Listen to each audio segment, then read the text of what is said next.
எத்தனையோ பெண்களை இந்த உலகத்தில் பார்த்திருக்கிறேன். ஆனால் இவ்வளவு அழகான பெண் ஒருத்தி இருக்கிறாளா என்று நான் ஆச்சரியப்படுகிறேன். அரசே, தாங்கள் யாரை நினைத்துக் கொண்டு பேசுகிறீர்கள் என்று நான் தெரிந்து கொள்ளலாமா? தெரிந்து கொள்ளலாம். உன்னை பற்றி தான் நான் இவ்வளவு நேரமும் கற்பனை செய்து கொண்டிருந்தேன். உன் பெயர்? ரஞ்சனாதேவி. உன் திருமுகத்தை கேட்ட அழகான பெயர். நான் என்ன அவ்வளவு அழகாக இருக்கிறேன்? ரஞ்சனா, உன் அழகை பற்றி உனக்கே தெரியாது. முழு நிலவ போன்ற அல்லவா உன் விழிகள்.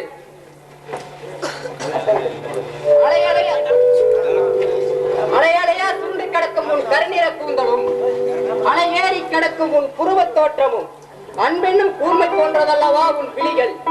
என் இதயத்துக்கு வெளியே உணர்ச்சி போட்டு உன் நீண்ட மூக்கும். இன்னும் வர்ணிக்க வேண்டிய பற்றியில் பல வகை உண்டு. ஆனால் எதை பற்றி வர்ணிப்பது என்பதுதான் தெரியவில்லை. அரசு, இந்த ஏழையை கைவிட மாட்டீர்களே? ரஞ்சனா, இன்னமா என் மேல் சந்தேகம்? என் உடம்பில் உயிருக்கு வரை உன்னை விட்டு பிரிய மாட்டேன். இது சத்தியம்.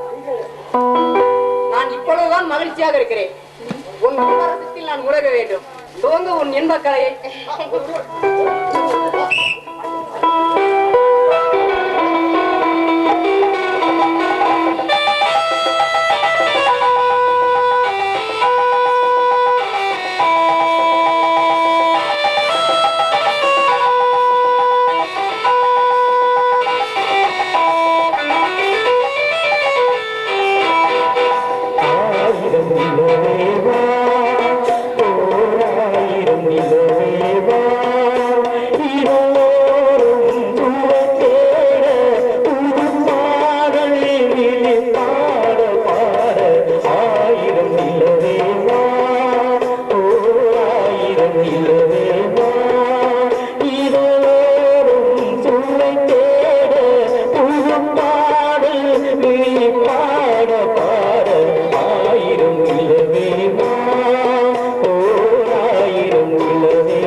என்ன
நீர் மறையும் பூவாடை போட்டிருந்தாய்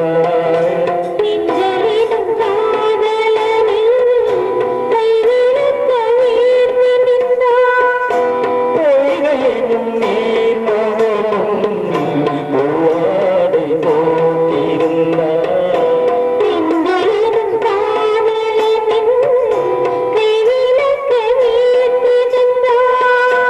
என்ன துடிப்போ அவை நிலை நீ உணர மாட்டாயோ என்ன துடிப்போ அவை நிலை நீ உணர மாட்டாயோ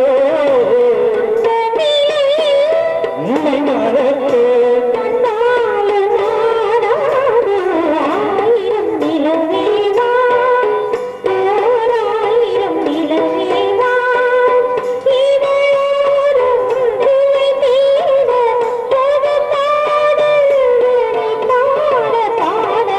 ஆயிரம் இல்லவேவா ஓராயிரம் இல்லவேவா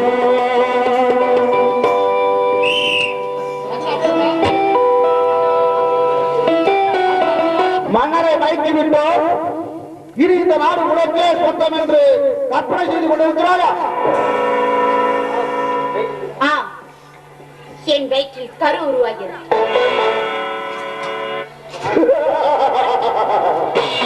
ஒரு பைத்தியக்காரி.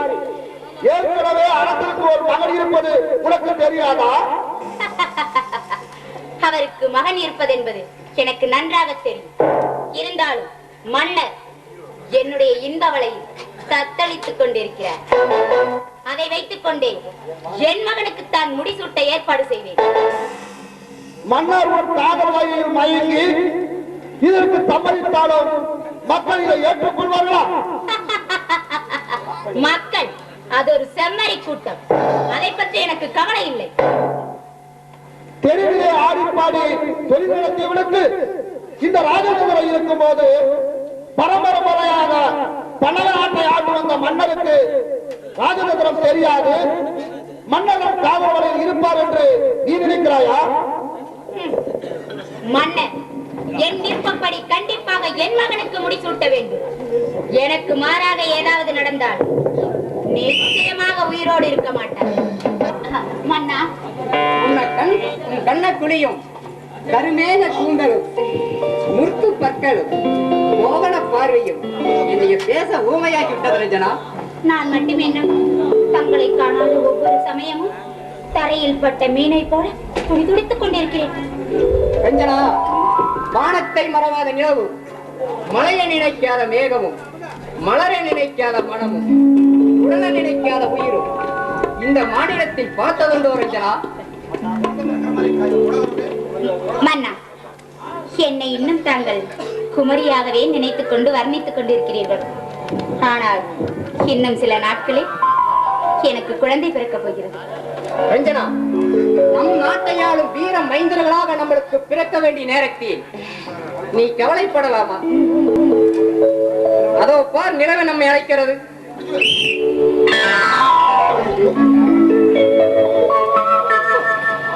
அரசே, உங்கள் தேவிக்கு 2 ஆண் குழந்தை பிறந்திருக்கிறது. அப்படியா? மிகவும் சந்தோஷம்.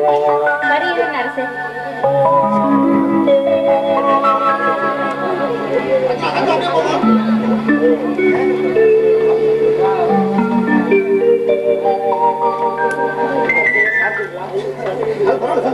அரசே, நம் புதல்வர்களை பார்த்தீர்களா?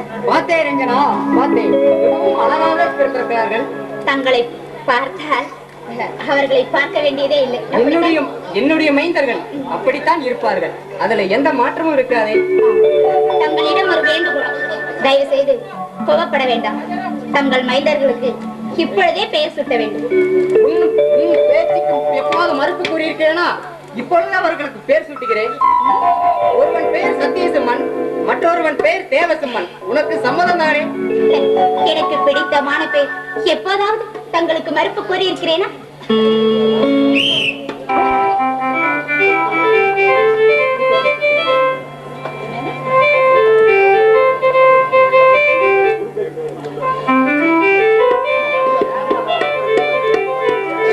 அரசே, பயிற்சிக்கு ஏற்பாடு செய்ய வேண்டாமா? ரஞ்சனா, நானும் அதை பற்றி தான் யோசனை பண்ணி கொண்டிருக்கிறேன். அவர்களை இன்றே குரு பயிற்சியில் சேர்த்து விட வேண்டும். அவர்களை அழைத்து போ.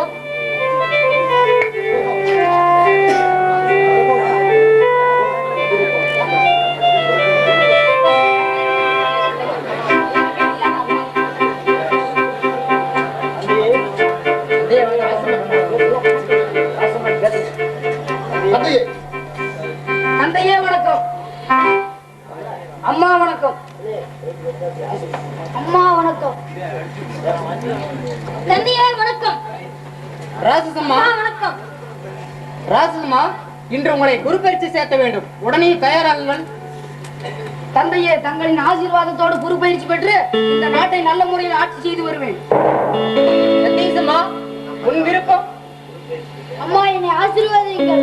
நான் நல்ல முறையில் குரு பயிற்சி பெற்று இந்நாட்டிற்கு மன்னனாக வேண்டும் என்று. தேவசம்மா, உன் திட்டம்?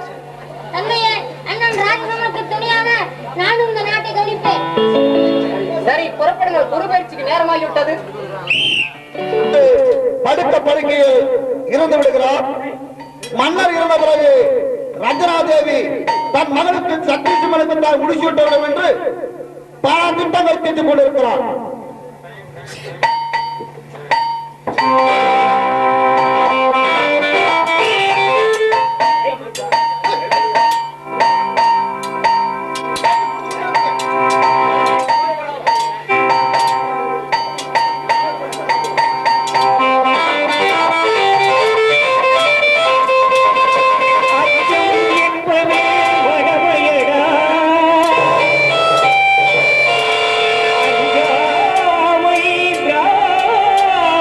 திராவிட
இனிமேல் உங்களை வெல்ல யாராலும் முடியாது. இனிமேல் உங்கள் ஊர் சென்று சந்தோஷமாக நாட்டை ஆள்வாயாக. உத்தரவு. இனி என்ன நிகழ்ச்சிகள்? அத்தா, அது பால் வண்ண நிலை பார்ப்பதற்கு எவ்வளவு அழகாக இருக்கும் பார்த்தீர்கள். தீபா, உன் பூவண்ண முகத்தை விட எனக்கு அந்த பால் வண்ணம் பொழியும் நிலவு அவ்வளவு அழகாக காட்சி அளிக்கவில்லையே தீபா. என் வார்த்தைக்கு ஏதேனும் ஒரு புதிர் போட வேண்டும் என்பதற்காகத்தானே இப்படி சொல்லுகிறீர்கள். தீபா, புரியாதவர்களுக்கு தான் உன் அழகு புதிராக தெரியுமே தவிர என்னை பொறுத்த மட்டில் நீ ஒரு தங்க பதுமைதான் தீபா, தங்க பதுமைதான். அத்தை, ஆரம்பித்து விட்டீர்களா உங்கள் அழகு வர்த்தி? ஏனே, உங்களை திணிக்க என்னால் முடியுமா? வேல்விழி மாந்தனிடம் வீரர்கள் நன்றதாக வரலாறு கிடையாது கண்ணே. அது இருக்கட்டும் அத்தை. பல்லவ அரியணை ஏறியதும் என்னை நீ மறந்துவிட மாட்டீர்கள். தேன் சிந்தும் வெண்மலரே, உன் பூவண்ண மேனிபால் என்னை தாளாட்டும் தளிர்கொடி அல்லவா? உன் அரவணைப்பை விடவா எனக்கு அந்த பல்லவ நாட்டு அரியணை அவ்வளவு பெரிதாக போய்விடும். இல்லை தீபா, இல்லை. நீ நினைப்பது போல் அந்த பல்லவ நாட்டு அரியணையில் ஏறப்போவது நான் அல்ல தீபா, நான் அல்ல. என்ன, நீங்கள் இல்லையா? பல்லவ மன்னரின் பட்டத்து ராணியின் ஒரே வாரிசான நீங்கள் இல்லை என்று சொல்வது எப்படி? உண்மைதான், அதை நானும் மறுக்கவில்லை. எனக்கு பின் சத்தியசிம்மன், தேவசிம்மன் இவர்களும் என்னுடைய தந்தைக்கு பிறந்தவர்கள் தான் என்பதை யார் மறந்தாலும் நான் மறக்க மாட்டேன் தீபா, நான் மறக்க மாட்டேன். என்னதான் இருந்தாலும் உண்மையான வாரிசு நீங்கள் இருக்கும் பொழுது கேவலம் ஒரு வேசியின் மகன் பட்டம் சூட்டிக் கொள்வதை யார்தான் ஒப்புக்கொள்வார்கள்? தீபா, என் அன்புக்குரியவர்களை நீயும் அவமதிப்பாய் என்று நான் கொஞ்சமும் எதிர்பார்க்கவில்லை தீபா, கொஞ்சமும் எதிர்பார்க்கவில்லை. அத்தை, நான் சொன்ன வார்த்தைகள் உங்கள் மனதை புண்படுத்தும்படியாக இருந்தால் என்னை மன்னியுங்கள். தவறு உன்னுடையதல்ல தீபா, இந்த நாடே அப்படித்தான் கூறுகின்றது.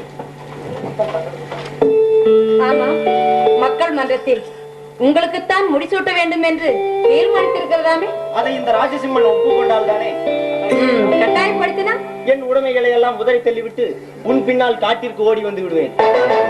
காட்டிற்கு ஆண்டியாக வரும் இளைஞரான எனக்கு உன்னுடைய ஆதரவு கிடைக்குமோ என்னவோ? அன்பே, மன்னனாக வந்தால் சாதாரண மனிதராக வந்தால் என் இரு கரங்களும் நீட்டி உங்களை வரவேற்பேன் இளவரசர். தீபா, வரவேற்கும் உன் வளை கரங்களுக்கு 1 கோடி முத்தங்களை பரிசாக தந்து கோமையலின் மேனிக்குள் தஞ்சம் புகுந்து விடுவேன் தீபா, தஞ்சம் புகுந்து விடுவேன். போதும், உங்களுக்கு எப்பொழுதும் கேலி பேசுகிறார். அதையே வாடிக்கையாக பயன்படுத்திக் கொள்ளத்தானே ஆண்டவன் உன் உருவில் எனக்கு அளித்திருக்கிறான். சரி சரி, விடுங்க.